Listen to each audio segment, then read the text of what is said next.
تو اگر اس کو کسی طریقے سے ان آداب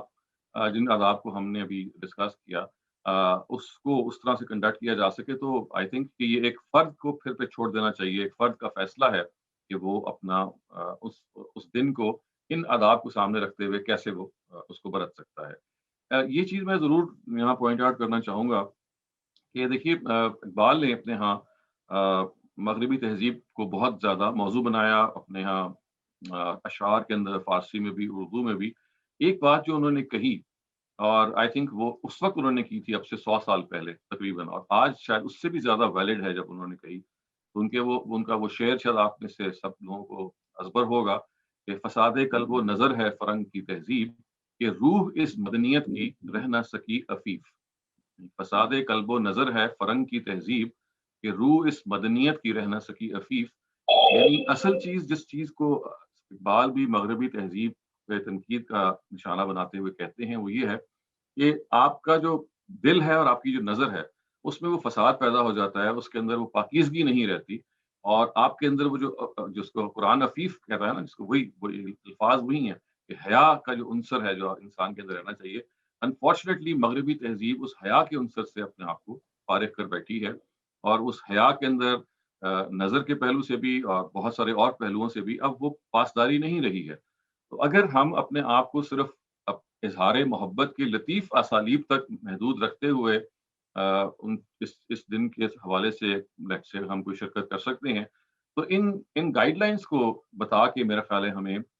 اپنے ینگسٹرز کو بھی اور اپنے آپ کو بھی خاموش ہو جانا چاہیے, کیونکہ ان کے ہاں ہمیں دیکھیے اصل میں جو چیز ہمیں بتانی ہے بنیادی طور پہ وہ یہ ہے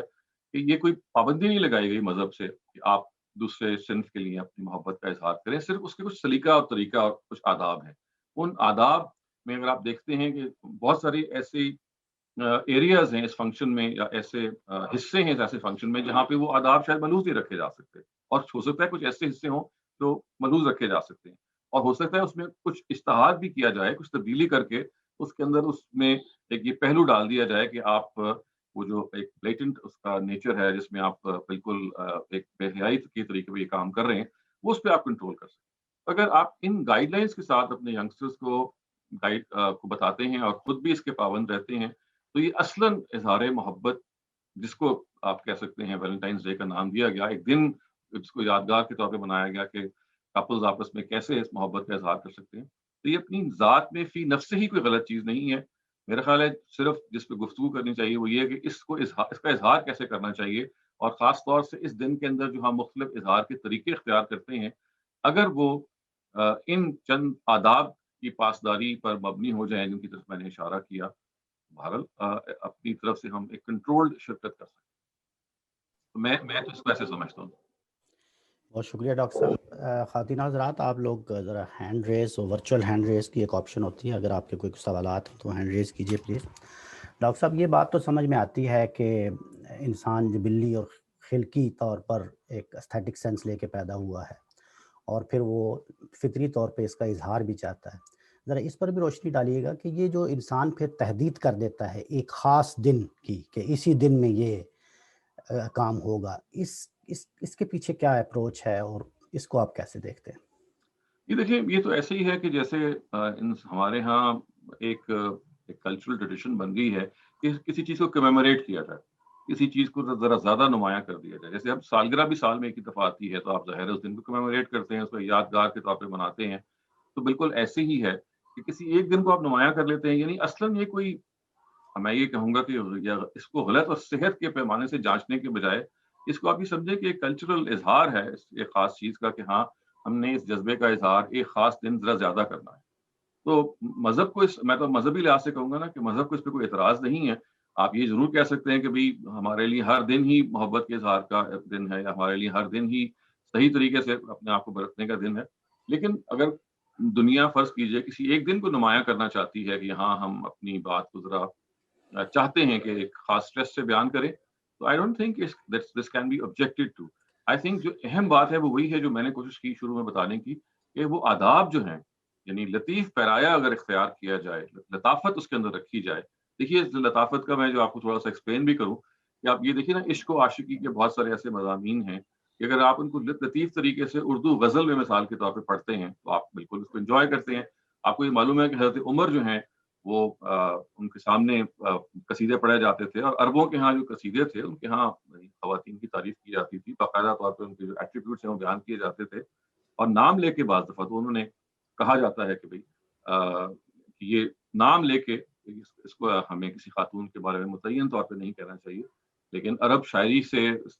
بہت سارے لوگ مستفید ہوتے تھے، اور یہ ایک انٹرٹینمنٹ کا ذریعہ بھی تھا. تو اس انٹرٹینمنٹ کو جو ایک ہیلدی انٹرٹینمنٹ ہے جس کے اندر آپ لطیف جذبات کو تسکین بھی کر رہے ہوتے ہیں، اپنے ذوق کے جمالیات کی بھی تسکین کر رہے ہوتے ہیں، اس کا اظہار بھی کر رہے ہوتے ہیں. اس کے لیے اگر آپ کوئی دن بھی مناتے ہیں تو آپ یہ کہہ سکتے ہیں کہ بھئی اس کا کوئی فائدہ ہے، نہیں فائدہ ہے، یوٹیلیٹی ہے نہیں ہے، اس پہلو سے تو آپ کوئی آدمی دو رائے رکھ سکتا ہے، لیکن اگر آپ مذہبی حوالے سے پوچھیں تو کوئی خاص اس میں آبجیکشن تو نہیں ہم کر سکتے. صحیح. تو اس میں بھی جب ہم دیکھتے ہیں کہ یعنی انسان نے اپنی کچھ چیزوں کو یعنی فطری چیزوں کو کمیموریٹ کرنے کا بھی کچھ یعنی اصول بنا رکھے ہوئے ہیں، جیسے ایک دن سال میں مختص کر لی. یہ سوال میں نے اس حوالے سے پوچھا ہے کہ انسان جو ہے وہ تو سراپا محبت ہے اور اس کا اظہار بھی چاہتا ہے، ایسا تو نہیں ہے کہ کوئی اس کو ریفیوٹ کر کے کوئی نفرت کا بھی اس سے کوئی تقاضا کیا جاتا ہے، یا باوجود اس کے کہ اس میں شر کا بھی پہلو ہے، لیکن محبت اور محبت کا اظہار تو اس کی سراپا زندگی ہے، وہ ہر لمحے اس میں ہونا چاہیے. اور پھر اس کے باوجود وہ ایک خاص دن کو یعنی اس کی تحدید کر لیتا ہے، تخصیص کر لیتا ہے اپنی اس کو منانے کے لیے، اس کو کمیموریٹ کرنے کے لیے. تو اس کو ہم سمجھتے ہیں کہ یہ ایک فطری تقاضا ہے، کوئی ایسا مسئلہ نہیں، مذہب کو بھی کوئی اعتراض نہیں. سوال اس پہلو سے پوچھا گیا تھا کہ ہمارے ہاں کچھ عارفین مثال کے طور پہ عید میلاد النبی کے حوالے سے یہ ایک بتاتے ہیں کہ جیسے رسالت مآب صلی اللہ علیہ وسلم تو ہماری سراپا یعنی شب و روز کی شخصیت ہیں، لمحہ بلمحہ کی شخصیت ہے، انہیں تو ہر وقت یاد کرنا چاہیے، ہر وقت. لیکن ظاہر رسالت مآب صلی اللہ علیہ وسلم بھی ایک خاص وقت میں ایک خاص موقع پر پیدا ہوئے، تو ان کی پیدائش کے حوالے سے اس کو کمیموریٹ کرنا عید میلاد النبی کا ایک تہوار کہلاتا ہے، بالکل اسی طرح جس طرح ادھر یہ ایک تہوار ہے. تو اس کو کمیموریٹ کرنا اس حوالے یعنی اس پر بھی اگر آپ اعتراض کریں گے تو یہ تو ضرور کر سکتے ہیں کہ آپ اس کا اظہار کیسے کر رہے ہیں، یا اس کو منا کیسے رہے ہیں، یا اس کی آگے ڈیٹیلز کیا ہیں، وہ تو ایک اخلاقی پہلو سے سوال آ جاتے ہیں. تو میرا سوال اس حد تک یہ ہے کہ ایک دن کو مخصوص کرنا اور اس تہوار کو اس طرح منانا، اس میں اپنی ذات میں کیا حرج ہے؟ کوئی حرج نہیں ہے. میں تو ذاتی طور پہ یہ سمجھتا ہوں کہ یہ میں نے دیکھیے نا، تہوار عام طور سے بعض دفعہ ایک ہی دن منائے جاتے ہیں، جیسے کرسمس کا تہوار کا ایک ہی دن طے ہے. ہمارے یہاں کلچرل تہوار جیسے بسنت ہے، اب پتنگیں تو سارا سال اڑتی ہیں، لیکن ایک سال ذرا زیادہ اہتمام کے ساتھ وہ ماحول کریٹ کیا جاتا ہے جس میں سب لوگ شامل ہو جاتے ہیں، تو یہ ایک تفریح اور انٹرٹینمنٹ کا ذریعہ بھی بنتی ہے. تو اس وجہ سے کسی ایک دن کو مختص کر لینا کہ بھئی یہاں ہم اپنے اظہار محبت کے کوئی لطیف اسالیب اختیار کریں گے، شعر و شاعری کی مجلسیں منعقد کریں گے، یا اپنے محبوب سے ہم راز و نیاز کریں گے، یہ کوئی ایسی I don't find anything wrong with it. اور یہ انسان کی ایک طریقہ ہوتا ہے کہ جس میں وہ چاہتا ہے کہ دیکھیے دن منانے کا فائدہ یہ ہوتا ہے کہ آپ دنیا کو اس میں شریک کر لیتے ہیں. یعنی ایک ہوتا ہے نا انڈیویجول طریقے سے آپ ہر آدمی ہر روز ہی کر رہا ہوتا ہے، لیکن آپ جب ماحول کریٹ کرتے ہیں تو اس کے اندر ایک اس چیز کو ذرا اہمیت زیادہ ملنی شروع ہو جاتی ہے، وہ چیز ذرا زیادہ نمایاں ہو جاتی ہے، شرکت لوگوں کی زیادہ ہو جاتی ہے. تو یہ ایسے ہی ہے کہ جیسے اس کا افیکٹ زیادہ ہو جاتا ہے. تو میرا خیال ہے کہ اس میں شاید آبجیکشن تو شاید نہیں کی جا سکتی. بہت شکریہ. فہیم شاہ صاحب آپ اس کو انمیوٹ کر کے. اچھا جی، السلام علیکم. وعلیکم السلام جی. میرا بھی وہی کوشچن ہے جو فیصل صاحب نے ایکچولی پوچھا ہے، اور آپ نے اس کا جواب دیا ہے، اور وہ سمجھ میں آتا ہے، کوائٹ لاجیکل. لیکن میں اس کو اس طریقے سے بیان کر رہا ہوں کہ کیونکہ اس کی جو بنیادیں ہیں وہ کافی پرانی ہیں، کوئی لگ بھگ 3rd سینچری سے اس سے جڑا ہوا ہے، اور یہ سینٹ ویلنٹائنس ڈے کے نام پہ سلسلہ تھا. اور چونکہ یہ پھر بیچ میں یہ بھی اس میں بتایا جاتا ہے کہ یہ کیونکہ یہ beginning of birds mating season ہے، اور اس میں جو رومانس کا جو ہے وہ نیگیٹو پہلو کی بنیادیں ہیں، تو اس کو ہم ایک تو آج کل کی جوان نسل جو ہے وہ ضرور بنیادوں کو بھی دیکھتی ہے اور گوگل کرتی ہے اور سمجھتی ہے، تو اس میں نیگیٹو رجحان تو آبویسلی اس پرٹیکولر ڈے کے اوپر پھر موج مستی ہو جاتی. اور اگر یہ ورنہ جس طرح فیصل صاحب نے کہا کہ ہر دن جو ہے وہ اویلیبل ہے، ہمیں اگر اظہار کرنا ہے تو وہ کسی بھی لمحے جو ہے وہ اظہار کرنا چاہیے، اور خاص کر اس وقت اظہار کرنا چاہیے جب کوئی ناراض ہوا ہے یا کوئی مسئلہ ہے، تو it should be addressed at the same time rather than to wait for a year to celebrate or commemorate or these all things. تو آپ کیا اس کو رسپونڈ کریں گے؟ Thank you. جی میں تو یہ کہہ رہا تھا نا کہ دیکھیں یہ ایک ٹریڈیشن ہے جو بن گئی ہے، میرے اور آپ کے کہنے سے ظاہر تبدیل تو ہو نہیں سکتی، اس کے پروز اینڈ کونس بھی ہمیں معلوم ہی ہیں. تو اگر جیسے آپ نے خود ہی صحیح اشارہ کر دیا کہ موج مستی جس میں ایکسٹریمزم آ جاتا ہے، جس میں آپ پھر بہت سارے ایسے کاموں کا ارتکاب کرتے ہیں جو حیا کے منافی ہیں، اگر آپ اس ایکسٹریمزم تک اپنے آپ کو نہیں لے کے جاتے اور لطیف اسالیب میں اپنے کسی تعلق کا اظہار کر دیتے ہیں، کوئی کارڈ بھیج دیتے ہیں، کوئی میسج بھیج دیتے ہیں، کوئی دعا بھیج دیتے ہیں، کوئی نظم بھیج دیتے ہیں، کوئی غزل لکھ کے بھیج دیتے ہیں، تو یہ آئی ڈونٹ تھنک کہ یہ ایسی چیز ہے کہ جو کسی بھی لحاظ سے غلط ہے. اور رہ گئی یہ بات کہ اگر فرض کیجئے کہ یہ روز دن جو ہیں وہ اسی دن کو کمیموریٹ کرتے ہیں، تو جیسے میں نے کہا کہ دیکھیے بعض دنوں کی ایک نشانی سی بن جاتی ہے جس میں آپ ایک چیز کو ہائی لائٹ کرنا چاہتے ہیں. تو کوئی شخص اگر کسی ایک چیز کو ہائی لائٹ کر دیا ہے یا اس کا اوریجن ہو گیا ہوا ہے، تو میں نے تو یہ کہا نا جی کہ یہ جو سینٹ ویلنٹائنس ڈے کا جو اوریجن ہے، اگر آپ 3rd سینچری میں اس کو ٹریس کریں گے تو اس کے بارے میں متضاد روایات بہت ساری ہیں. لیکن ایک چیز جو 12th سینچری تک آتے آتے جیفری چوسر جو انگریزی ادب کے بہت اوائل کے شعراء میں سے ہیں، ان کے ہاں ایک چیز نے ڈیولپمنٹ لی اور پھر ساری دنیا نے اس پہ اتفاق کر لیا کہ یہ بیسکلی اظہار محبت کا ایک دن ہے، یعنی this is something which expresses your love for the opposite gender. I think اگر یہ اس کو without regarding whatever its origin was, آپ یہ سمجھ لیں کہ we have developed from that origin and come to a place where we now consider this day to be an expression of love. تو اس کے اسالیب ہی ہیں جو زیر بحث آ سکتے ہیں کہ وہ صحیح ہیں یا غلط ہیں. یعنی محبت کا اظہار فی نفس ہی تو کسی طرح سے غلط نہیں قرار دیا جا سکتا. جی سالک صاحب. جی السلام علیکم. میں نے یہ چیٹ میں ایک حدیث بھی کوٹ کی ہے، تو آپ اگر اس کی تھوڑی تشریح کر دیں. تو اس میں ہے ابن عمر رضی اللہ تعالیٰ عنہ نے فرمایا ہے کہ he who imitates any people in their actions is considered to be one of them. اور یہ ابو داؤد اور ابن حبان میں آئی ہے. تو اس کے آپ تھوڑا سا کامنٹ کر دیں. تو دیکھیں یہ روایت تو بالکل اور موضوع کی ہے، اور چونکہ لوگ پوری روایت کو عام طور سے سائٹ نہیں کرتے تو لگتا ہے کہ جیسے یہ کسی امیٹیشن کی بات ہو رہی ہے. اس کے عربی الفاظ یہ ہیں کہ من تشبہ بقوم فہو منہم، یعنی جو کسی کی مشابہت اختیار کرے گا تو وہ انہی میں سے گردانا جائے گا. جب آپ اس روایت کو ٹریس کرتے ہیں نا تو معلوم ہوتا ہے کہ اس کا پس منظر بالکل اور ہے، اور وہ پس منظر یہ ہے کہ نبی صلی اللہ علیہ وسلم کے زمانے میں جب آخری آنسلاٹ ہونا تھا، یعنی طے ہو گیا تھا کہ بھئی جو جس کو ہم تطہیر کا مرحلہ کہتے ہیں، تطہیر عربی زبان کا ایک لفظ ہے، اس کا مطلب یہ ہوتا ہے کہ نبی صلی اللہ علیہ وسلم جو مسلمانوں کا تزکیہ اور تطہیر کر کے ان کو الگ جماعت کے طور پہ آرگنائز کر رہے تھے اور کفار کو ان سے الگ کر رہے تھے، گویا کہ ممیز کر رہے تھے، تاکہ وہ جو آخری اقدام کی اگر نوبت آتی ہے، جو الٹیمیٹلی تو نہیں آئی تھی، ظاہر ہے وہ لوگ مسلمان ہو گئے تھے، لیکن اگر آخری اقدام کی نوبت آتی ہے تو پھر پتہ چل جائے کہ بھئی یہ ان کے علاقے ہیں اور اب اگر حملہ ہونا ہے تو یہ نشان زد ہو گئے ہیں. اس موقع پہ نبی صلی اللہ علیہ وسلم نے کہا کہ اگر مسلمان وہاں سے ہجرت نہیں کرتے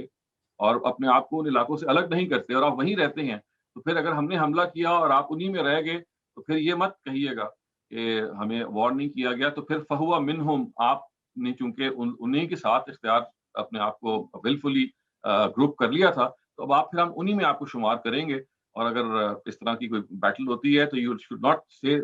not put up this excuse that we were not told. تو یہ اس کا پس منظر ہے. اس کا نہ یہ روایت اتنی مظلوم ہے کہ یہ ہمارے ہاں برتھ ڈیز کی حرمت سے لے کے اور ویلنٹائنس سے لے کے اور ہیلووینس کی ہر جو مغربی فنکشن ہے اس پہ استعمال کی جاتی ہے. یہ اس پس منظر میں آئی نہیں ہے. یہ اس کا ایک آدھا ٹکڑا ہے جو پورا لوگ اس کو بیان نہیں کرتے. لیکن جیسے میں نے کسی ایک جگہ پہ میں نے لیکچر بھی دیا ہوا ہے، اگر آپ چاہیں گے تو پوری روایت کی تفصیل وہاں دیکھ سکتے ہیں،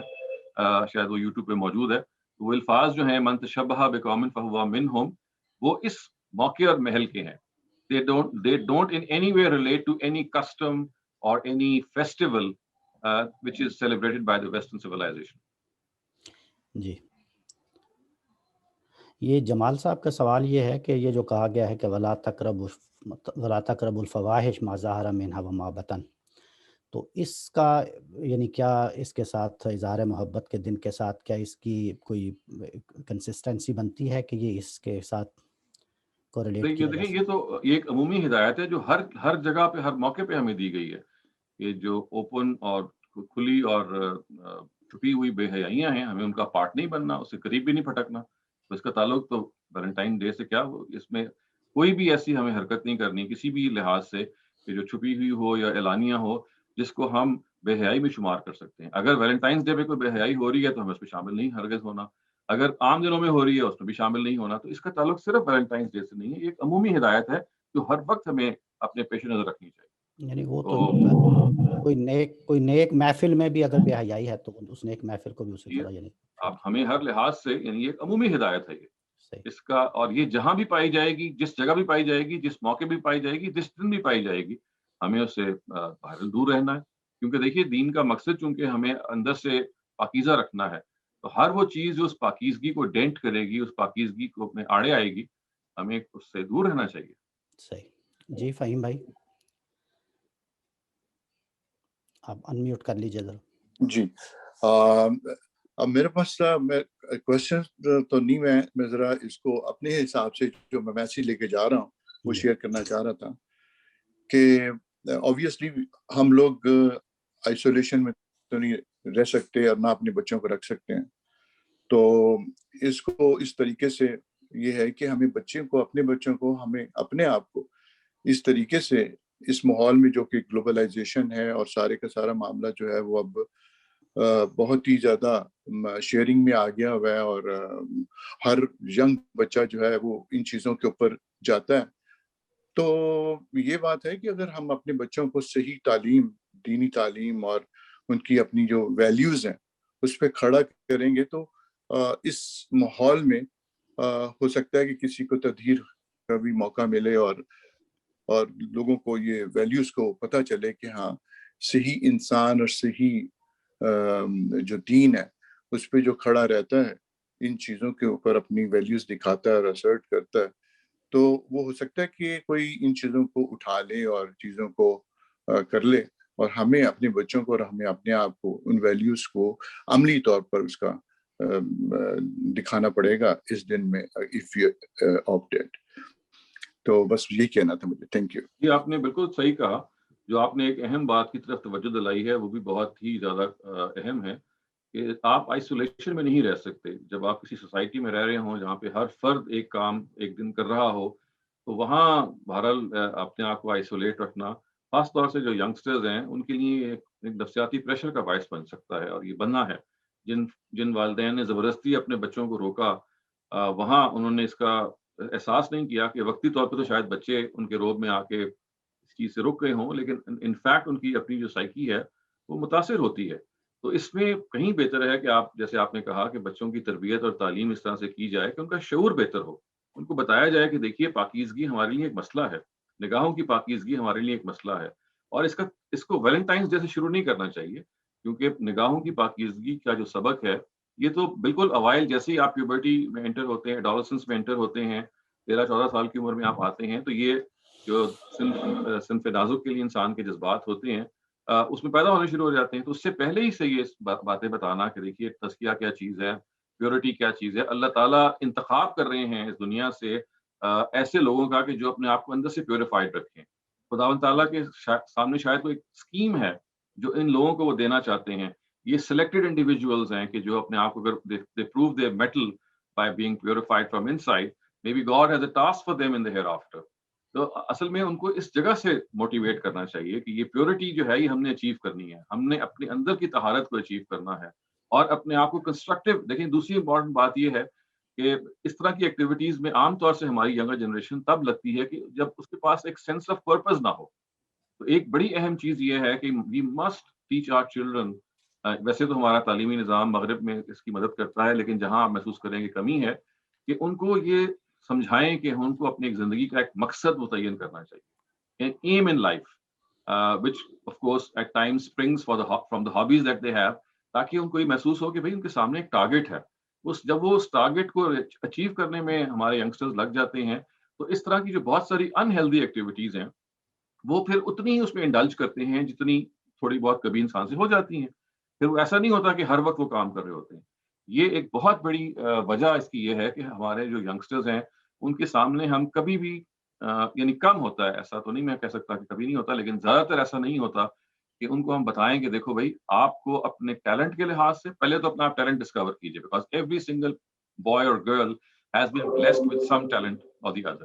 آپ یہ دیکھیے کہ خدا نے آپ کو کیا ٹیلنٹ دیا ہے, پھر اس ٹیلنٹ کے ذریعے سے کوشش کیجیے کہ جو آپ لائف کا آبجیکٹو متعین کریں وہ سے ہم آہنگ ہو, تاکہ جو آپ کو خدا نے صلاحیت دی ہے اس صلاحیت سے آپ کچھ اچیو بھی کر سکیں.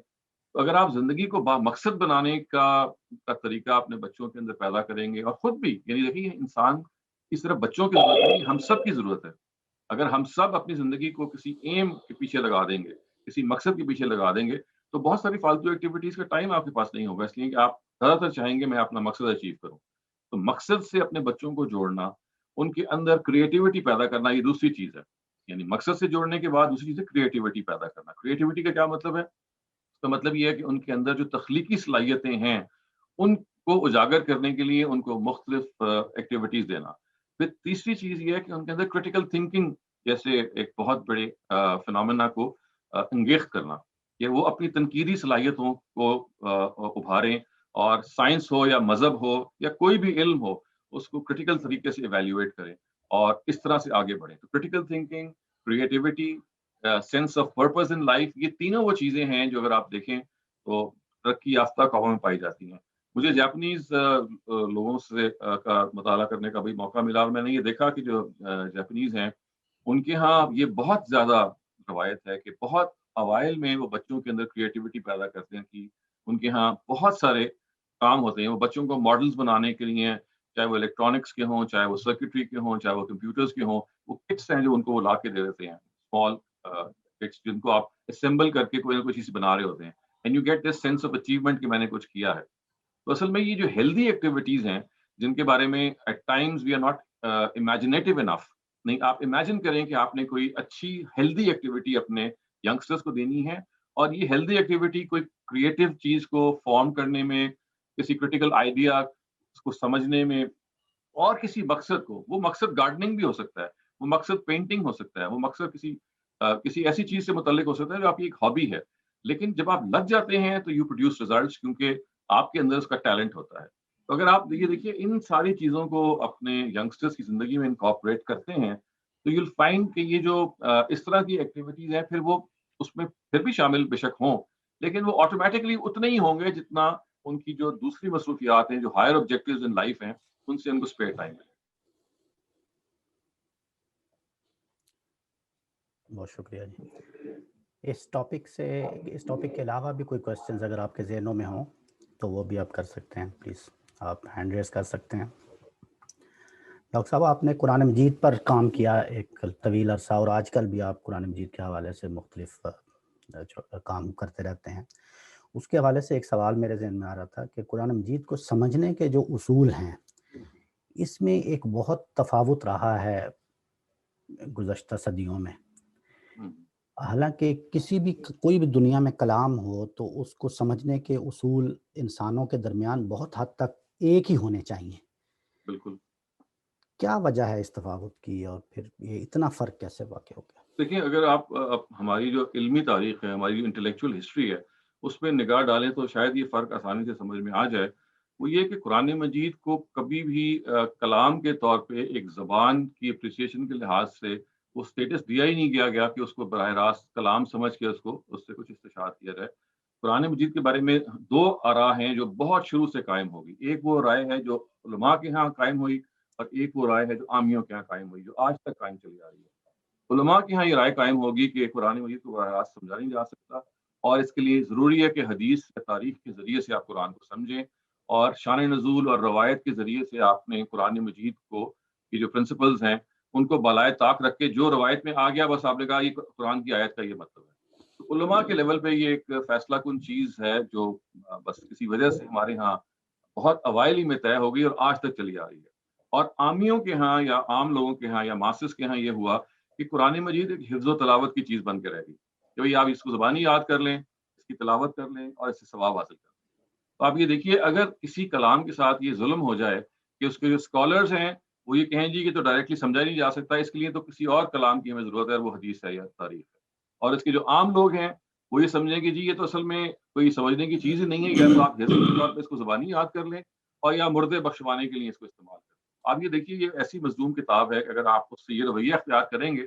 تو پھر جو آپ اس وقت سچویشن دیکھ رہے ہیں بعید نہیں ہے کہ یہ سچویشن ہوتی، اس کے علاوہ پھر کچھ ہو نہیں سکتی۔ تو دنیا میں کلام کو سمجھنے کے جو اصول ہیں، اگر قرآن مجید کو بھی انہی اصولوں کے ذریعے سے سمجھا جاتا تو یہ بہت پہلے مسئلہ حل ہو چکا ہوتا۔ انفارچونیٹلی ان پرنسپلس کو کبھی اپلائی ہی نہیں کیا گیا، اور وہی میں نے جیسے کہا یہ 2 فیصلے ہوئے ہیں علماء کے لیول پہ بھی اور عامیوں کے لیول پہ بھی، جو آج بھی ایسا ہی ہیں۔ یعنی یہ تو آپ کے سامنے ایک ایکسیپشنل سچویشن ہے کہ استاد امیر الدین فرائی کی شخصیت نے یہ آپ کہہ لیجیے اس کفل کو توڑا اور اس پورے کے پورے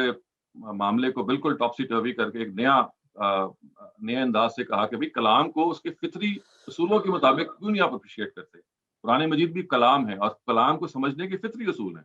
استاد فراہی نے جو اصول بتائے وہ کوئی نئے اصول نہیں ہیں، وہ بالکل نیچرل اصول ہیں جو کسی اور کلام پہ بھی اپلائی کیے جا سکتے ہیں۔ لیکن میں نے جیسے کہا کہ ہماری جو 1200 سال کی علمی تاریخ ہے اس میں اس ایپلیکیشن کی نوبت ہی کبھی نہیں آئی، کیونکہ یہ سمجھ لیا گیا کہ قرآن مجید کو آپ ڈائریکٹلی اپریشیٹ نہیں کر سکتے، اس کے لیے حدیث و تاریخ کا علم چاہیے۔ اور نہ صرف یہ کہ حدیث و تاریخ کا، بلکہ اگر آپ کو میں کلاسیکل اسکالرس کی بات سناؤں تو یہ کہتے ہیں کہ قرآن کو سمجھنے کے لیے 14 علوم درکار ہیں، اور وہ 14 علوم پھر وہ ظاہر ہے کہ صرف اور نحو اور بہت ساری، اس میں تو بہت سارے ایسے بھی ہیں جو واقعی کارآمد علم ہیں، لیکن اس میں بہت سارے وہ ہیں کہ جو بالکل آج کل کے لحاظ سے اور کلام کی اپریسیشن کے لحاظ سے بالکل ہی کارآمد نہیں ہے۔ تو اگر آپ کلام کے فطری اصولوں کے لحاظ سے قرآن کو اپریشیٹ کریں، آپ صحیح کہہ رہے ہیں کہ اس میں اور دوسرے کلام کے اندر جو ایک سملیرٹی پائی جاتی ہے، ظاہر ہے یہ ڈیوائن کلام ہے، اس کے اندر اس طرح کی امپرفیکشن نہیں ہو سکتی، یہ تو ایک الگ سے اس کا وصف ہے۔ لیکن other than that linguistic appreciation کے لیے جو ایک سینس چاہیے،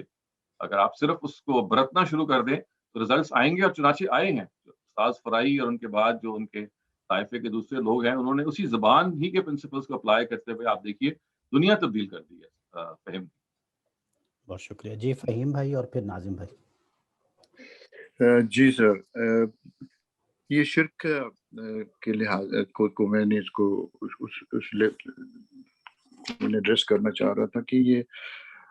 ہم جاتے ہیں وہاں پہ خانہ کعبہ میں اور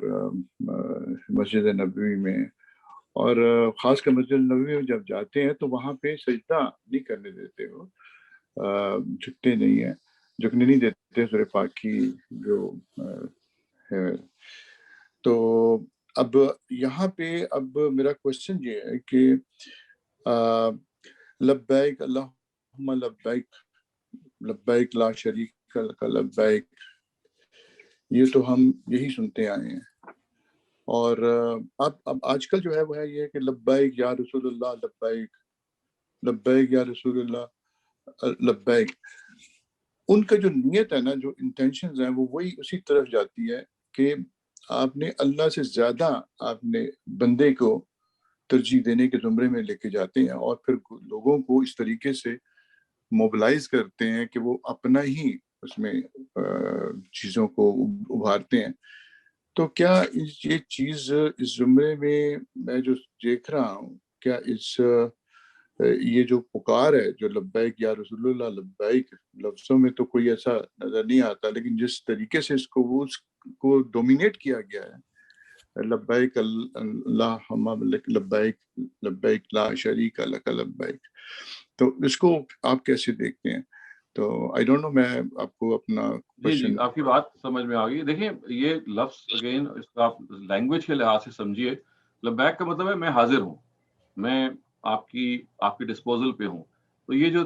جب آپ خانہ کعبہ میں حج کے موقع پہ یا عمرہ کے موقع پہ یہ کلمات ادا کرتے ہیں تو یہ خدا کے لحاظ سے ہوتے ہیں، اور آپ یہ کہتے ہیں کہ اللہ میں جس پکار کے لیے مجھے یہاں بلایا گیا تھا، حضرت ابراہیم نے کہا تھا کہ یہ مرکز بنایا جا رہا ہے، اور انہوں نے وہ اس زمانے سے وہ پکار بلند کی تھی، تو میں اس کے جواب میں اب آپ کے گھر کی زیارت کرنے کے لیے آ گیا ہوں۔ تو یہ اس پس منظر کی چیز ہے اور بالکل درست ہے۔ یہ جو آپ نے رسول اللہ کے حوالے سے لبیک کے الفاظ کہے، تو یہ تو میں بھی کوشش کرتا ہوں آپ کو سمجھانے کی، لیکن یہ الگ سے آپ کی بات بالکل ٹھیک ہے کہ ہمارے ہاں جنرلی رویہ یہ ہے کہ ہم نے نبی صلی اللہ علیہ وسلم کا جو اسٹیٹس ہے وہ خدا سے بھی بڑھا دیا ہے. یعنی کم سے کم خدا تک تو وہ ہے، لیکن بعض دفعہ لگتا ہے کہ جیسے خدا بھی مطلب نیچے ہیں اور نبی صلی اللہ علیہ وسلم اوپر ہے. تو یہ رویہ تو ظاہر ہے کسی بھی لحاظ سے ٹھیک نہیں ہے اور ہمیں اس کی شدید اصلاح کرنی چاہیے. لیکن یہ جو رسول اللہ کے حوالے سے لبیک کے جو ورڈز کہے جاتے ہیں، اور پاکستان میں چونکہ تحریک لبیک موجود ہے جس میں ابھی یہ جو خادم علی صاحب تھے جن کا بھی حال میں انتقال بھی ہوا ہے، خادم علی رضوی صاحب، سو یہ جو تحریک لبیک ہے انہوں نے جب یہ نام رکھا تو یہ کوئی اس شرک کی طرف اشارہ نہیں کیا. یعنی یہاں لبیک کو اپنے لنگوسٹک مفہوم میں لیا کہ اے پیغمبر میں آپ کی ناموس کی حفاظت کے لیے حاضر ہوں. یعنی آپ کی عزت پہ حملہ کیا جا رہا ہے، جیسے کہ ان کا خیال تھا. یہ جو خاکے بنائے جاتے ہیں یا توہین رسالت کے آئے دن کوئی نہ کوئی نئے طریقے اختیار کیے جاتے ہیں، تو اس کے تحفظ کے لیے انہوں نے کہا جی کہ ہم اے رسول اللہ آپ کے لیے حاضر ہیں. تو یہ ایک آپ کے لیے ایک زبان کے کیا ایک اسلوب ہے. یعنی اس پہ اعتراض نہیں کیا جا سکتا زبان کے لحاظ سے کوئی شرک داخل ہو گیا، یہ تو ہم نہیں کہیں گے. ظاہر ہے آپ اس کی اسٹریٹجی پہ تنقید کر سکتے ہیں، اس کی نوعیت پہ کر سکتے ہیں، لیکن اصلاً جب یہ لوگ کہہ رہے ہوتے ہیں تحریک لبیک والے، وہ یہ کہہ رہے ہوتے ہیں کہ اے پیغمبر ہم آپ کی ناموس کی حفاظت کے لیے بالکل اپنے آپ کو کمر بستہ کیے ہوئے. ناظم الدین صاحب آپ سوال کر سکتے ہیں. انمیوٹ کر لیجیے گا. ڈاکٹر صاحب میرے دو سوال ہیں آپ سے. ایک تو ابھی آپ نے جو ذکر کیا قرآن شریف کے حوالے سے اور کہا کہ کس طریقے سے اس کو سمجھنے کے لیے ہمارے جو سلف ہیں انہوں نے اس کو اس طرح وہ اپنا کردار ادا نہیں کیا، اور وہ ٹھیک ہے. لیکن شاہ ولی اللہ سے پہلے اور یہی صورتحال تھی کہ جی اس کا ترجمہ کرنا بھی صحیح نہیں سمجھا جاتا تھا. لیکن بہرحال شاہ ولی اللہ کے بعد پھر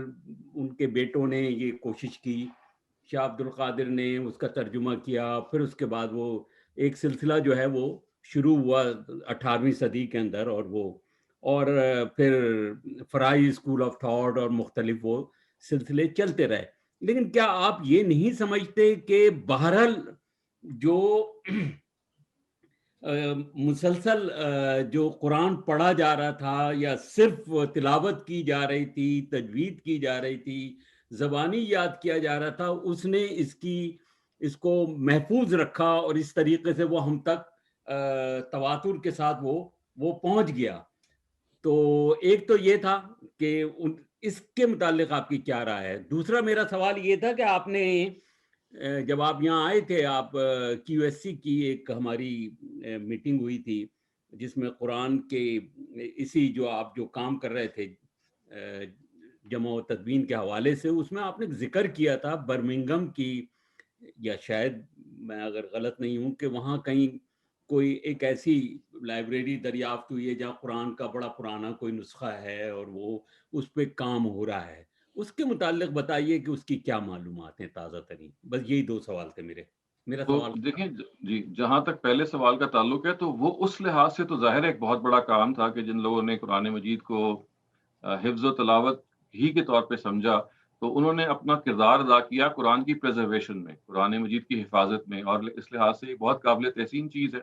تو یہ تو اس کا ایک ایسپیکٹ ہے. مگر چونکہ ہم قرآن مجید کے دو ایسپیکٹس ہیں نا، ایک یہ ہے کہ وہ محفوظ رہے اور دوسرا یہ ہے کہ اس کو سمجھا بھی جائے. تو ان لوگوں نے یہ تو اہتمام کیا اپنے حفظ و تلاوت کی وجہ سے کہ قرآن کی جو حفاظت ہے وہ اس کا اہتمام ہوا، کیونکہ لوگوں نے اس کو زبانی جب یاد کیا اور لاکھوں کی تعداد میں، کروڑوں کی تعداد میں، تو وہ ٹیکسٹ محفوظ ہو گیا. تو حفاظت تک کی تو بالکل ان کی ذمہ داری بہت اچھی طرح ادا ہو جاتی ہے. لیکن اس سے اگلی ذمہ داری بھی تو قرآن مجید نے ہم پہ ڈالتا ہے نا، وہ یہ کہ اس کو سمجھا جائے، اور اس سمجھنے کے لیے جو فطری پرنسپلز ہے کلام کو سمجھنے کے لیے ان کو استعمال کیا جائے. تو اصل میں روک وہاں لگی، اور چونکہ یہ رائے قائم کر لے گی کہ قرآن تو آپ سمجھ نہیں سکتے، اس کے لیے ضروری ہے کہ آپ حدیث کا سہارا لیں یا فلاں جب تک علوم آپ، یعنی کچھ علوم جیسے میں نے کہا بہت ضروری ہے کہ آپ زبان اچھی طرح جانیں، لیکن بعض علوم ہیں جیسے منطق ہے یا بعض اور ہے جو قرآن کی سمجھ میں کوئی خاص کردار نہیں ادا کرتے، سر کر دیا گیا، اور آپ ڈائریکٹ اپریسیشن نہیں کرتے تھے قرآن مجید کی، بلکہ آپ کہتے تھے اچھا یہ خارج کے سورسز کیا کہہ رہے ہیں، ہم نے اس کو سمجھنا ہے. اور قرآن مجید کو پھر آپ نے سمجھا تو دیکھیے جیسے اگر آپ صاحب علم آدمی ہیں تو شان نزول کی روایتوں نے ایک بہت بڑا کردار ادا کیا. شان نزول کا مطلب یہ ہے کہ یہ ہر آیت کے بارے میں ہمارے ہاں روایت موجود ہے کہ یہ آیت کس موقع پہ نازل ہوئی. اور اگر آپ شان نزول کی روایات کا استقصاء کریں، میں نے ایک زمانے میں بہت اس پہ کام کیا، تو یہ محسوس ہوتا ہے کہ اس پہ 80-90% سے زیادہ وہ روایتیں جو بالکل بے بنیاد ہیں، ان میں سے کچھ موضوع ہیں، کچھ منقطع ہیں، اور جو بات قرآن مجید میں کہی جا رہی ہے اس سلسلے سے متعلق نہیں ہے. تو ہمارے سارے علم نے ان شان نزول کی روایتوں سے قرآن کا مطلب سمجھنے کی کوشش کی، جس کے نتیجے میں براہ راست جو وہ سمجھ سکتے تھے وہ بھی سمجھ میں نہیں آیا، اور ان روایتوں پر چونکہ آپ منحصر ہو کے رہ گئے جو خود مشتبہ تھیں، تو جو کچھ سمجھ میں آیا وہ بھی کویسچنیبل ہو گیا. تو یہ وہ بڑی آپ کہہ لیجیے حادثہ میں کہوں گا اس کو، جو ہمارے ہاں وجود میں بہت پہلے آ چکا ہے. اور میں یہ آپ سے عرض کروں کہ چونکہ رابطہ رہتا ہے دنیا کے اسکالر سے جو قرآن مجید پہ کام کر رہے ہیں، کہ آج بھی اسی طرح سے قائم ہے. آپ فرائی اسکول کے جو لوگ ہیں یہ ایکسپشن ہے، اور یہ کوئی مٹھی بھر لوگ ہیں، چند لوگ ہیں. ادروائز اس وقت آپ الازہر کو دیکھ لیجئے، آپ عام مدارس کو دیکھ لیجئے، آپ دمشق کی یونیورسٹیز کو دیکھ لیجئے، آپ ملیشیا میں، آپ انڈونیشیا میں، اکثر جگہوں پہ آپ یہ دیکھیں گے کہ وہاں پہ قرآن مجید کی جو براہ راست فہم ہے، قرآن مجید کو براہ راست سمجھنا ہے، یہ زیر بحث نہیں آتا. یہ زیر بحث آتا ہے تو اس طریقے سے آتا ہے، آپ کو خارج کے سورسز کے ذریعے سے قرآن میں داخل ہونا ہے. اور جب جیسی آپ نے یہ فیصلہ کر لیا تو آپ یوں سمجھ لیجئے کہ قرآن مجید کا جو حکمت کا خزانہ ہے، جو خود آپ کو قرآن کے اندر سے سمجھنا تھا، اس کی زبان سے، اس کے نظم سے، اس کی پیراگرافنگ سے، وہ آپ اس سے محروم ہو گئے. جہاں تک آپ کے دوسرے سوال کا تعلق ہے، برمنگھم کے قرآن مجید سے آپ نے پوچھا تھا، تو دیکھیے یہ خاتون ایلبا فیضلی ان کا نام ہے، یہ اٹالین کرسچن ہیں. اتفاق سے میری پچھلے سال ایک کانفرنس ہوئی تھی قرآن کی سین ڈیگو میں، وہاں ان سے ملاقات ہوگی. انہوں نے یہ دو سائٹس ہیں، فولیوز کہتے ہیں، اس پہ دو پیجز کی 4 سائٹ بن جاتی ہیں جو انہوں نے دریافت کی، اور وہ سورہ مریم کا آخری آیتیں اور سورہ طہ کی شروع کی آیتیں، وہ 4 فولیوز ہیں، 4 پیجز ہیں جو انہوں نے دریافت کیے. اس کو جب انہوں نے اینالائز کیا تو یہ پتہ لگا کہ یہ جس جانور کی چھال پہ اس کو لکھا گیا ہے، یہ نبی صلی اللہ علیہ وسلم کے اپنے زمانے کے 20-30 سال کے اندر تھا، جس کی وجہ سے انہوں نے یہ پھر محسوس کیا کہ یہ اس کا جو کاتب ہے یہ شاید جب لکھا گیا تو نبی صلی اللہ علیہ وسلم کے زمانے میں زندہ بھی تھا. اور وہ جو آیتیں ہیں ان 4 صفحوں پہ، وہ ایگزیکٹلی وہی ہیں جیسے کہ آج ہیں، ان میں کوئی ویریشن نہیں ہے. جس کے نتیجے میں پھر جن لوگوں نے قرآن مجید کی تدوین کا ایک بہت دیر سے ٹائم طے کیا تھا، جن کو ہم ریویرس اسکالرس کہتے ہیں، جیسے جان وانسبرو ہے، جیسے جان برٹن ہے، پیٹریشیا ٹون ہے، مائیکل کوک ہیں، تو ان کی ساری کی ساری تھیوریز پہ پھر ایک لحاظ سے مغربی میں تنقید ہو گئی. کیا جو کرنٹ اسٹیٹس ہے یہ ہے، وہ میں نے انہی خاتون سے پوچھا تھا، کیونکہ ان سے جب ملاقات ہوئی تو انہوں نے کہا کہ ان کے پاس کچھ اور بھی اس طرح کے صفحات ہیں جن پہ وہ کام کر رہی ہیں اور عنقریب اس میں شائع کریں گی. تو جس سے اندازہ ابھی تک نہیں کیا انہوں نے میرے علم کی حد تک، سال سے زیادہ ہو گیا ان کی ملاقات کو، تو اگر وہ شائع کر دیتی ہیں، یا معلوم نہیں وہ کتنی تعداد میں ہیں اور کتنے اور ہیں، تو اس سے ظاہر ہے کہ مزید روشنی ملے گی. لیکن اس کا پس منظر بھی شاید میں نے آپ کو بتایا تھا کہ بنیادی طور پہ یہ برٹش میوزیم کی لائبریری میں انہوں نے کچھ فولیوز دیکھے تھے جو کسی قرآن مجید جو مین قرآن ہے اس کے ساتھ چپکے ہوئے تھے، چسپاں تھے. اور انہوں نے جب اس کو نکالا تو یہ دیکھا کہ اس کی جو ہینڈ رائٹنگ ہے، جو حجازی اسکرپٹ کہلاتی ہے، جو ارلیسٹ قرآنز ہیں، جو قدیم ترین قرآن ہیں، ان کا جو خط ہے، ہم کہتے ہیں حجازی رسم الخط، اور وہ ایک طرف سلانٹ ہوتا ہے، ایک طرف جھکا ہوا ہوتا ہے، اس لیے اس کو خط مائل بھی کہتے ہیں. تو انہوں نے یہ دیکھا کہ یہ تو خط مائل میں ہے، اور بقیہ قرآن جس کے ساتھ وہ چسپاں ہیں وہ تو بعد کے زمانے کا قرآن ہے، اس لیے کہ اس کی خط بعد کے زمانے کا تھا. تو وہ کیونکہ انہوں نے ان 4 صفحات کو باہر نکالا، پھر اس کی ڈیٹنگ کروائی، پھر ریکنفرم کروایا، اور پھر یہ آپ یہ کہہ سکتے ہیں وہ اس نتیجے تک. محمد سلیم صاحب، آپ سوال کر رہے ہیں. السلام علیکم ڈاکٹر صاحب. وعلیکم السلام جی. ڈاکٹر صاحب، جو آپ نے ابھی یہ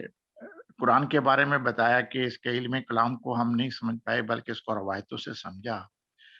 اور صبح میں کچھ دن پہلے میں گاندھی صاحب کا وہ لیکچر بھی دیکھ رہا تھا جو ان پہ اعتراضات ہیں کہ حرام اور حلال کے بارے میں، تو وہ بھی یہ بیان کر رہے تھے کہ بیسیکلی جو اوریجنلی جو قرآن نے 4 اصول جو دیے ہیں حلال اور حرام کے، ان کی بنیاد پہ ہم نے چیزوں کو سمجھنا ہے. تو کیا میں اس کو سمجھ نہیں پایا ان کے کوشچن کو بھی, تو آپ کوئی ایسی مثال دے کے سمجھا سکتے ہیں کہ روایت سے ہم نے کس طرح سمجھا, وہاں پہ مسٹیک کیا ہوئی, اور علم کلام کیا کہتا ہے کہ اس کا یہ مطلب ہونا چاہیے تھا اور ہم نے اس کا مطلب اس طرح لیا. تو یہ تھوڑی سی مطلب یہ میری کم علمی ہے, اس کو تھوڑا سا ذرا میری سطح پہ آپ بیان کر دیں. دیکھیں, جو استاذ بات کو بیان کر رہے تھے, جو اگر آپ ان کی جو حالیہ قسط کی طرف اشارہ کر رہے ہیں, وہ تو صرف یہ بتانے کی کوشش کر رہے تھے کہ حلال و حرام کے حوالے سے قرآن مجید نے کوئی فہرست نہیں فراہم کی. جیسے کہ لوگوں نے سمجھ لیا کہ 4 چیزیں حرام قرار دی گئی ہیں, اس کے بارے میں تو قرآن مجید نے ایک اصولی بات کی ہے, وہ یہ ہے کہ طیبات حلال ہیں اور خبائث جو ہیں وہ ناجائز ہیں, حرام ہیں. اور طیبات سے مراد طیب للطعام ہیں, یعنی کھانے کے لیے موزوں ہیں. تو انہوں نے کہا کہ بنیادی طور پہ یہ جو فہرست ہے, لوگوں نے اس آیت کے بجائے یہ سمجھ لیا کہ وہ جو 4 چیزیں ہیں بس انہی کو حرام قرار دے دیا گیا ہے, اور قرآن مجید نے اس کے علاوہ کوئی گفتگو نہیں کی. جبکہ وہ کہنا یہ چاہ رہے تھے کہ یہ جو حلال و حرام کے بارے میں کوئی فہرست نہیں دی گئی, یہ تو آپ کو نیچرلی پتا ہے, آپ کی اپنی فطرت کے اندر سے پتا ہے. ہاں, ان 4 جگہوں پہ شک ہو سکتا ہے کہ یہ جائز ہے کہ ناجائز, وہاں شریعت نے آپ کو گائیڈ کیا ہے. تو وہ یہ بتا رہے تھے. اس کے برعکس جو عام انٹرپریٹیشن ہے وہ یہ ہے کہ وہ اصل میں ان 4 چیزوں کی حرمت ہی پہ کانسنٹریٹ کرتے ہیں. وہ یہ کہتے ہیں کہ جیسے یہ 4 چیزیں ہیں جو ناجائز ہیں, اور یہی وہ شریعت کا منشا ہے. استاذ گرامی اس کو اس طرح سے بیان کرتے ہیں کہ دیکھیے, بنیادی طور پہ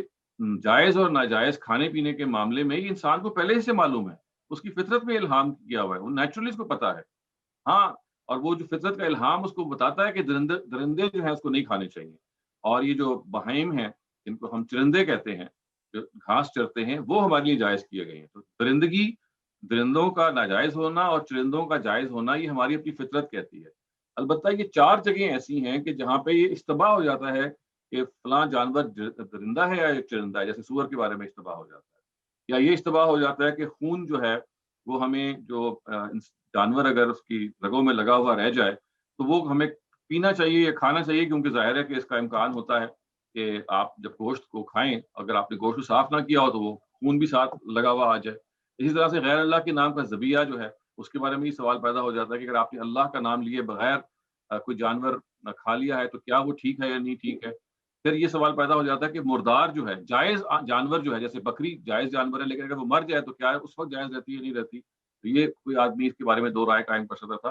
تو اصل جو بات انہوں نے سمجھائی ہے وہ یہ ہے کہ یہ 4 چیزوں کی جو فہرست ہے یہ مشتبہات کی فہرست ہے, یعنی جن کے بارے میں کوئی ڈاؤٹ ہو سکتا تھا. Other than that there is no doubt,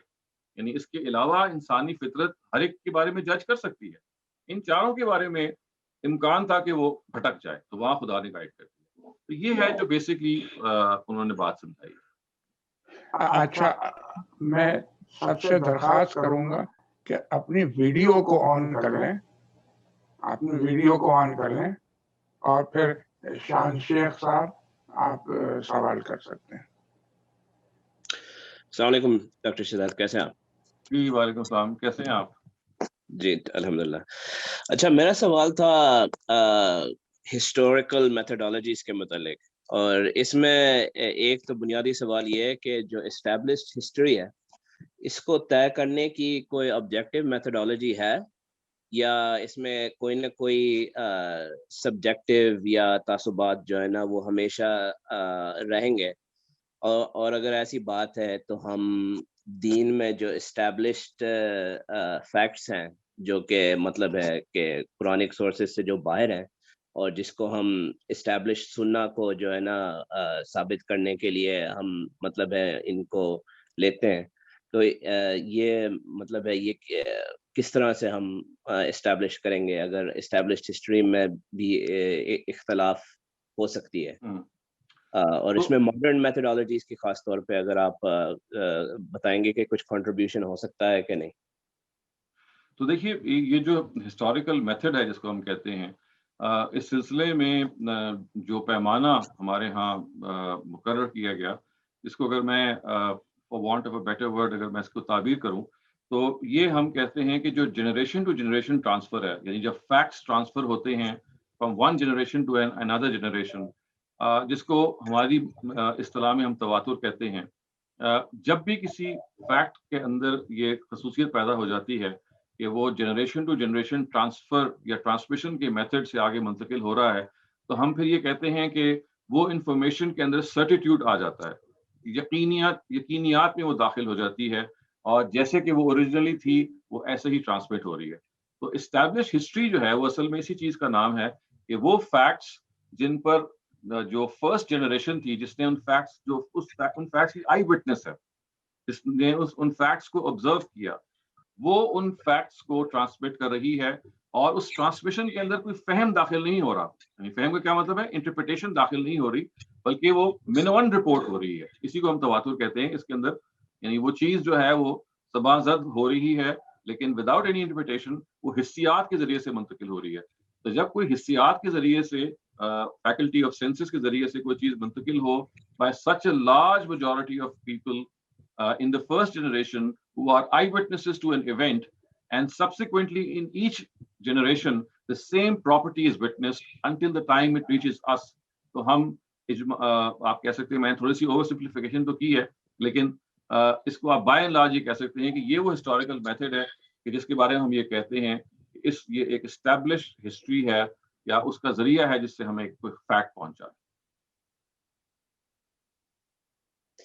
تو یہ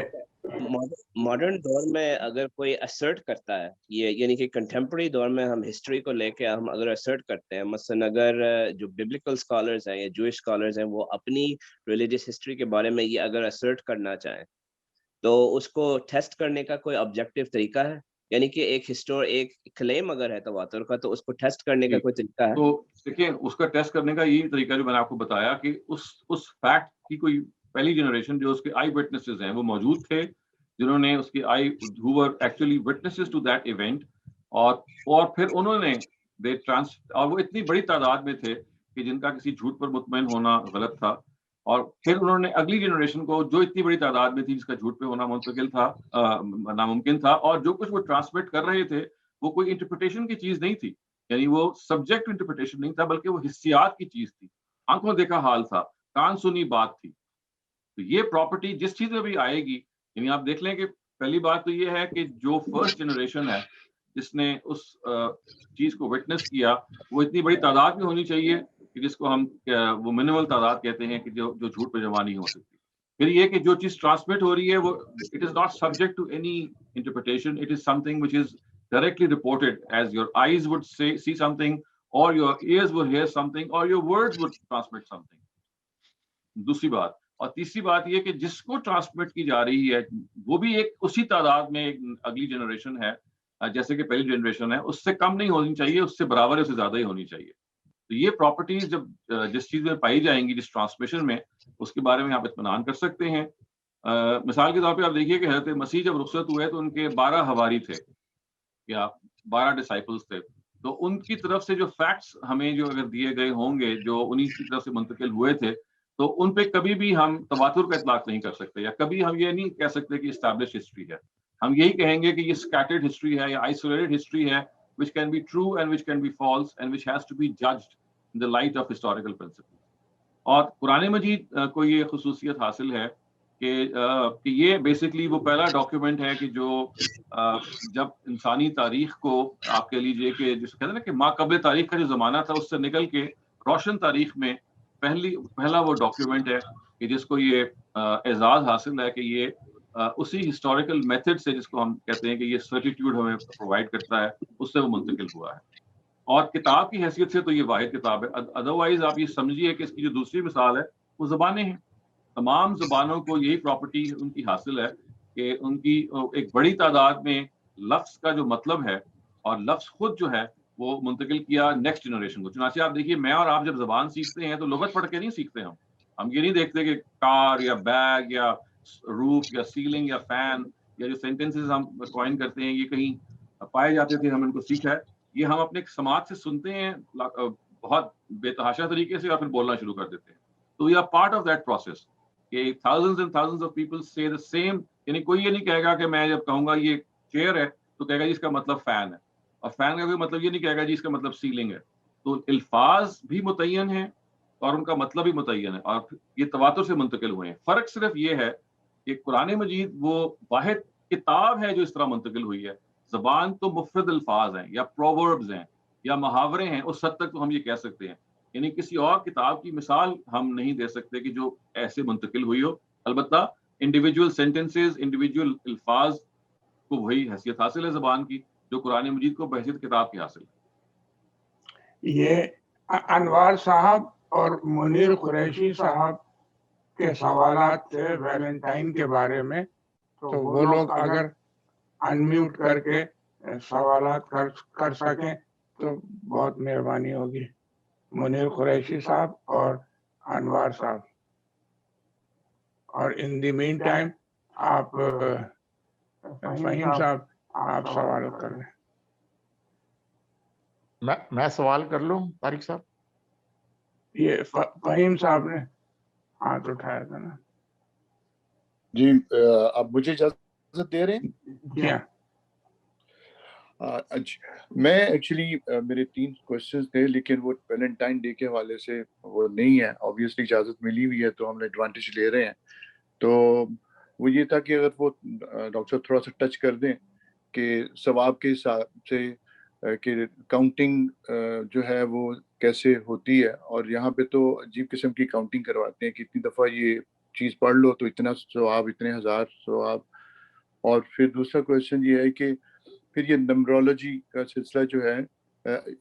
کہ شہر, جیسے شہر رمضان ہے یا شہر کا ورڈ جو ہے وہ 12 دفعہ آیا ہوا ہے, اور چونکہ ہے ہی 12 مہینے ہوتے ہیں سال میں, اور پھر 365 ڈیز یوم کے حساب سے 365. اس کاؤنٹنگ کا سلسلہ جو ہے یہ کیا کوئنسیڈنس ہے یا واقعی اللہ تعالیٰ نے سولر سسٹم جو کو چوز کر کے اس میں یہ نمبرز ڈالے ہوئے. اور تیسرا جو اہم سوال جو میرے ہے کہ وہ obviously ڈاکٹر صاحب نے مینشن کیا تھا پرپز اینڈ کریٹیوٹی اور کرٹیکل تھنکنگ وغیرہ. تو مین چیز ہمارا تو پرپز ہے, تو سینس آف پرپز وہ تو بچوں کے حوالے سے آپ نے بتایا تھا, لیکن اب ساروں کا جو الٹیمیٹ پرپز ہے دنیاوی طور سے ہٹ کے, جو اصل الٹیمیٹ پرپز ہے ٹو کہ کیسے ہم کوالیفائی کرتے ہیں آخرت کے لیے اور کیا ہماری تیاری ہے کہ نہیں ہے. تو میں نے اپنے بچوں کو تو جو ہے وہ ہماری دعا الحمدللہ, اور پھر میں والعصر جو سورہ ہے اس کے اوپر تلقین کرتا ہوں. لیکن کیا ہمارے جو علماء حضرات ہیں یا کہیں ایسا SOP یا ڈوز اینڈ ڈونٹس چیزیں جو ہیں وہ دی ہیں, 1 پیجر ہو یا 2 پیجرز ہوں, جس میں ہمیں پتہ ہو کہ وہ صرف والعصر پہ کرتے رہیں ہم لوگ اور پتہ چلے کہ نہیں مین چیز you have left it some where. تو بھلے انسان قرآن کے لیے ہم جڑے ہوتے ہیں لیکن ہر بندہ عجیب طریقے سے غلط طریقے سے بھی لے سکتا ہے اور اس کو اور پیرائے میں بھی لے سکتا ہے. لیکن اگر بالکل سامنے بلیک اینڈ وائٹ, اور یہ کیونکہ ویلیوز تو وہی خداوند کریم نے تو ویلیوز جو ہیں جھوٹ اور سچ اور یہ تو ہمیشہ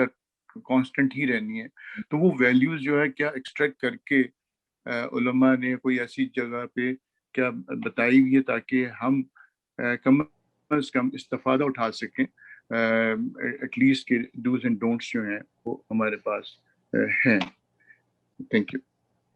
تو میں آپ کے آخری سوال سے شروع کر لیتا ہوں کہ دیکھیے اس کی بہت ساری کاوشیں لوگوں نے کی ہیں کہ یہ بات بتائی جائے کہ جو اسینشل ریکوائرمنٹس ہیں یا یوں سمجھ لیجئے کہ جو لازمی ریکوائرمنٹس ہیں مذہب کے حوالے سے جو آخرت کی کامیابی پہ منتج ہوتی ہیں, اور وہ آپ نے ٹھیک اشارہ کیا کہ سورہ عصر جو ہے وہ ان چیزوں کو بہت اہم بنیادی طور پہ بیان کر دیتی ہے کہ آخرت کی جو کامیابی ہے اس کی لازمی شرائط کیا ہیں وہ وہاں بیان ہو جاتی ہیں. لیکن وہ بیان اجمالی ہے. مثال کے طور پہ دیکھیے اس میں جو ورڈز ہیں کہ آمنو و عامل الصالحات, نیک اعمال کیے جائیں, تو یہ نیک اعمال کی تشریح ہے جو ہمارے اسکالرز نے کی ہوئی ہے, اور عام طور سے اس کو تقسیم کیا ہے عبادات میں, معاملات میں اور اخلاقیات میں. تو یہ 3 ہماری وہ تقسیم آپ کے لیے 3 کیٹیگریز ہیں جو ہمارے ٹریڈیشنل اسکالرز کرتے ہیں کہ معاملات, اخلاقیات اور عبادات. ان تینوں میں کی فہرستیں لوگوں نے بنائی ہوئی ہیں. ان میں یہ بتایا ہے کہ دیکھیے عبادات میں یہ چیزیں اہم ہیں, معاملات کے اندر یہ چیزیں اہم ہیں, اور اخلاقیات کے ہاں یہ چیزیں اہم ہیں. اگر آپ مثال کے طور پہ قدیم تقسیم کو دیکھنا چاہیں تو مولانا یوسف اصلاحی صاحب کی جو کتاب ہے, یہ ہے مولانا جلیل احسن ندوی صاحب کی کتاب ہے راز حیات اور زاد راہ. جس میں انہوں نے اس کو بہت عمدہ طریقے سے تقسیم کر کے بتایا ہوا ہے. آپ اگر اس کے علاوہ بعض اسکالرس کو دیکھنا چاہیں، میں اس لیے کہہ رہا ہوں کہ یہ کسی ایک شخص کی کاوش نہیں ہے، یعنی یہ اس میں بہت سارے لوگوں نے کاوش کی ہوئی ہے. ٹریڈیشنل اسکالرز نے بھی کی ہوئی ہے اور فرائی اسکالرز نے بھی کی ہوئی ہے. ہمارے اپنے استاذ جاوید احمد غامدی نے بھی اس میں تفصیل لکھی ہوئی ہے، اور ان کی جو کتاب میزان کا اگر آپ وہ چیپٹر پڑھیں جس میں وہ اخلاقیات پہ گفتگو کرتے ہیں، تو آپ کو وہ بیسک انسانی خصائص کی طرف وہ اشارہ کرتے ہیں کہ جو اصلاً تو آپ کی اپنی فطرت کے اندر ودیت ہیں، یعنی you don't need to go to the Quran اور any external authority to find them, لیکن قرآن مجید بھی ان کی تذکیر و یاد دہانی کرتا ہے. تو آپ اگر اس کا اچھا خلاصہ دیکھنا چاہیں تو انہوں نے اپنی کتاب کا وہ خلاصہ بھی کر دیا ہے الاسلام کے نام سے، اور وہ بیسکلی کتاب نان مسلمس کے لیے لکھی گئی ہے، اور ابتدائی طور پہ جو مسلمان پہلی مرتبہ دین کا انٹروڈکشن چاہتے ہیں یہ ان کے لیے بھی ہے. وہ کتاب الاسلام کے نام سے ان اے ویری شارٹ وے 150 صفحے ہیں. اس میں اخلاقیات کا بھی پہلو آ جاتا ہے، ایمانیات کا پہلو بھی آ جاتا ہے، اور عبادات کا بھی. تو یہ ان تینوں چیزوں سے مرکب ہے،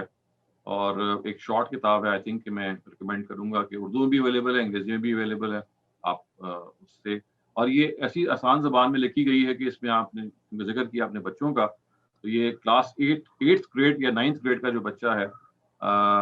وہ بھی اس کو آسانی سے پڑھ سکتا ہے.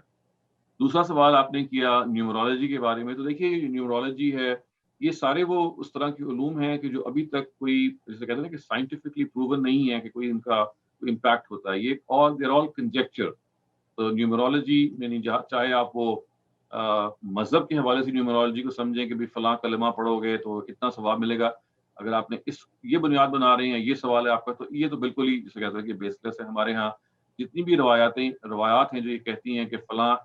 کلمے کو یا فلاں سورہ کو یا فلاں الفاظ کو آپ اتنی دفعہ پڑھیں گے تو اتنے ہزار آپ کو ثواب ملے گا، اس کے بارے میں تو محققین ہمیں بتا چکے ہیں کہ یہ بالکل بے بنیاد روایتیں ہیں، اور لوگوں کو صرف دین کی طرف متوجہ کرنے کے لیے یہ باقاعدہ طور پہ گھڑی گئی ہیں. اور اگر آپ نیومرولوجی کو دوسرے مفہوم میں لیتے ہیں کہ جیسے 12 مہینے جو ہیں وہ 1 سال کے ہیں، یا 7 دن جو ہیں وہ 1 ہفتے کے ہیں، اور اس کے بعد پھر اس کی ایک کیلکولیشن کرتے ہیں، اور اس کیلکولیشن کے ذریعے سے پھر وہ یہ بات کہ نحوست کن دنوں میں ہے، اور آپ گڈ لک کون سے دن لے کے آتے ہیں. اگر آپ اس پہلو سے نیومرولوجی کو دیکھ رہے ہیں تو وہ بھی ایک کنجیکچرل علم ہے. اس کے بارے میں کوئی ہمیں یقینیات سے ہم یہ نہیں کہہ سکتے کہ فلاں جو نمبرز ہیں یا وہ فلاں نحوست پیدا کر رہے ہیں یا فلاں گڈ لک لے کے آ رہے ہیں. دس از آل کنجیکچر. تو میں تو یہ گزارش کروں گا. میں پہلا سوال آپ کا بھول گیا ہوں. وہ جو ان کا سوال قرآن مجید کے حوالے سے کہ قرآن مجید میں جو لفظ مثال کے طور پہ 365 دفعہ استعمال ہوا ہے، یا مہینوں کے بارے میں 15 دفعہ استعمال ہوا ہے، تو یہ جو نمبرز ہیں یہ کوئنسیڈنس ہیں یا اس میں کیا حکمت ہے؟ یہ تو میں نمبر 2 پہ ڈیل کر لیا نا کہ یہ بات کہ یہ جو فلاں لفظ کی تعداد کیا ہے، یہ کوئی ایسا علم ہی نہیں ہے جس میں ہمیں پڑھنا ہے. یعنی یہ کوئی قرآن مجید کی طرف سے یا نبی صلی اللہ علیہ وسلم کا تقاضا نہیں ہے کہ آپ اس کو گننا شروع کر دیں کہ فلاں لفظ کتنی مرتبہ آیا ہے اور اس کی کیا خصائص ہیں. یعنی یہ کوئی مذہب کی طرف سے قرآن مجید کو جاننے کا سرے ہی سے کوئی طریقہ نہیں ہے. وہ تیسرا سوال بھی آپ نے ایڈریس کر دیا کہ کسی چیز کے ثواب کے اتنے ثواب ہے، تو ہاں جی وہ اسی میں آ گیا. سلیم صاحب آپ کرنے سوال. السلام علیکم ڈاکٹر صاحب. وہ جو آپ نے اسٹیبلش ہسٹری کی جو آپ نے تعریف کی ہے، اگر دیکھا جائے تو پھر صلیب مسیح تو بالکل اسٹیبلش ہسٹری ہے اور آئی وٹنس ہوا ہے، اور صرف قرآن ہی ہے جو اس کو کہہ رہا ہے کہ ایسا نہیں ہوا. تو کتنے لوگوں نے دیکھا ہوگا. اسٹیبلش ہسٹری میں ضروری ہے نا کہ پہلی نسل میں کوئی ایک بہت بڑی تعداد نے اس چیز کو منتقل کیا ہو کہ ایسا ہوا ہے، پہلی بات. اور دوسری بات یہ کہ جس چیز کو تواتر حاصل ہے وہ تو یہ ہے کہ صلیب دی گئی، یعنی صلیب دی گئی، یہ تو ایک اسٹیبلش ہسٹری ہے. کس کو دی گئی اور کس طرح سے دی گئی، انہوں نے تو اپنے لحاظ سے اس چیز کو کر لیا. تو آپ یہ سمجھ سکتے ہیں کہ اسٹیبلش ہسٹری میں جو فیکٹ کنوے ہو رہا ہے وہ تو بالکل ٹھیک ہے، اس لیے کہ جو دیکھا انہوں نے وہ صلیب دی گئی. یہ تو کریکشن قرآن نے تواتر میں نہیں کی بلکہ حقیقت میں کی ہے کہ بھئی جس کو تم سمجھ رہے تھے کہ وہ فلاں ہے، وہ انفارمیشن اس کو چینج کر لو کہ فلاں کو نہیں دی گئی، فلاں کو دی گئی ہے، یا فلاں کے اندر یہ ویریشن ہوئی ہے. تو دیکھیں وہ نفس واقعے کی جو ٹرانسمیشن ہے وہ تو اپنے لحاظ سے بالکل ٹھیک ہے. قرآن مجید نے ہی اس کو کریکٹ کرنا تھا، اور وہ اللہ تعالیٰ ہی کا علم کر سکتا تھا، اس لیے کہ وہ عملاً تو وہ جو معاملہ ہوا وہ یہ تھا کہ کسی نہ کسی کو صلیب تو دی گئی تھی. یعنی چاہے وہ یہودا اسکریوتی کو دی گئی، جو جوڈس کہلاتے ہیں، یا مسیح کو دی گئی، یہ تو کریکشن ہے جو قرآن نے کی ہے. لیکن نفس واقعہ یہ ہے کہ کسی نہ کسی کو سلیب دی گئی تھی. تو اس لحاظ سے تو آپ یہ کہہ سکتے ہیں کہ اگر آپ تواتر کا جو پہلی جنریشن کو نظر انداز بھی کر دیں تو بہرحال یہ اس واقعے کو یہ تواتر حاصل ہے. یعنی واقعہ یہ ہے کہ کسی کو سلیب دی گئی اور یہ منتقل ہوا ہے. قرآن نے صرف یہ کریکٹ کیا ہے کہ بھئی جس کو تم مسیح سمجھ رہے تھے وہ یہودا تھا. یہ کریکشن اصل میں نوعیت واقعہ میں ہے نہ کہ اس کی ٹرانسمیشن کے نیچر میں ہے.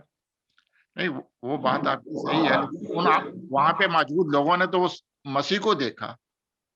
نہیں. ان کو یہ دیکھیں نا، قرآن مجید میں تو یہ کہا گیا نا کہ ولیکن شبہ لہم، ان پہ تو مشتبہ کر دیا گیا تھا معاملہ. انہوں نے یہ دیکھا کہ مسیحی ہیں، حقیقتاً وہ مسیح نہیں تھے.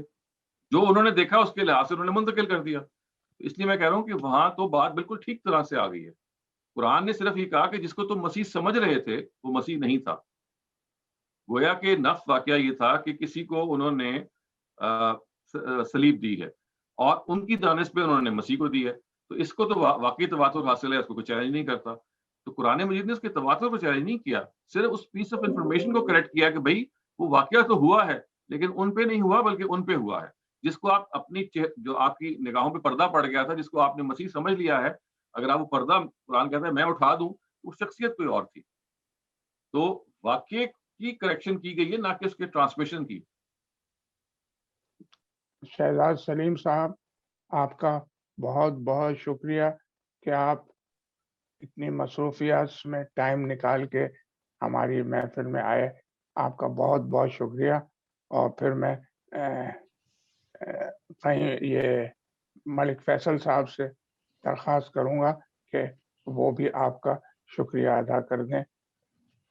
اور اس محفل کو برخاست کر دیں.